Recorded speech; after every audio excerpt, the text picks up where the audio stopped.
মাদারীপুরের শিবচরে বিএনপির সকল কর্মীদের নিয়ে ঐক্যবদ্ধভাবে কাজ করে দলকে এগিয়ে নিয়ে যাবার অঙ্গীকার ব্যক্ত করেছেন বিএনপি নেতা নুরুদ্দিন মোল্লা। শিবচর প্রতিনিধি জাভেদ মাহমুদ জুয়েলের পাঠানো তথ্যচিত্রে থাকছে বিস্তারিত। বিএনপির ৪৬তম প্রতিষ্ঠা বার্ষিকী উপলক্ষে দলীয় পতাকা উত্তোলন করেন বিএনপির সাবেক সভাপতি কামাল জামান নুরুদ্দিন মোল্লা। তিনি বলেন, শিবচরের বিএনপি ও অঙ্গ সংগঠন সকলকে ঐক্যবদ্ধ আছে।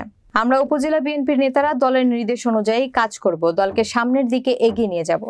রবিবার দুপুরে শিবচরে সাংবাদিকদের সাথে মতবিনিময়কালে বিএনপি নেতা কামাল জামাল নুরুদ্দিন মোল্লা একথা বলেন।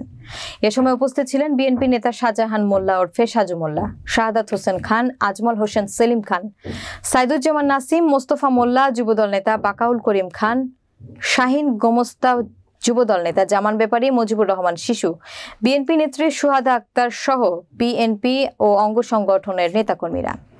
বিএনপি নেতা নুরুদ্দিন মোল্লা আরও বলেন, শিবচরে বিএনপির কোনো ভেদাভেদ নেই, সকলে দলের স্বার্থে ঐক্যবদ্ধ হয়ে কাজ করতে হবে। দলের স্বার্থে বিএনপির সকলে যার যার অবস্থান থেকে কাজ করে দলকে সুসংগঠিত করবে। তিনি আরো বলেন, আওয়ামী লীগের দুঃশাসন থেকে রক্ষা পেয়েছি, নতুন বাংলাদেশ পেয়েছি।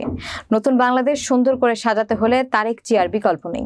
আমাদের নেতা তারেক জিয়ার নির্দেশ, কোনো দুর্নীতিবাজ চাঁদাবাজের ঠাঁই হবে না বিএনপিতে।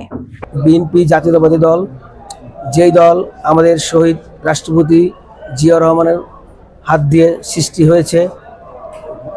আজ আমরা অত্যন্ত গর্বিত, একটি মানুষের দল এটা। বিএনপি মানুষের কথা বলে, বিএনপি মানুষকে নিয়ে ভাবে। আজ আমরা বিএনপি এমন একটি দিন আমরা উদযাপন করব, এত বছর পরে নির্যাতনের হাত থেকে রক্ষা পেয়েছি।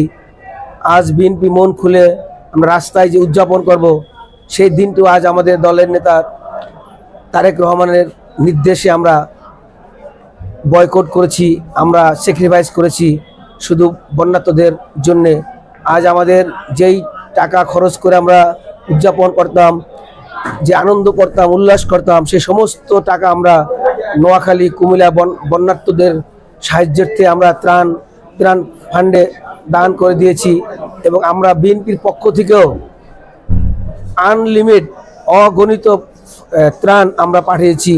আমাদের প্রায় ৪,৫০০ টিম গিয়েছে নোয়াখালী এবং কুমিল্লা ৪টি অঞ্চলে বন্যার সাহায্য নিয়ে। এখনও তারা উৎপীড়িত আছেন।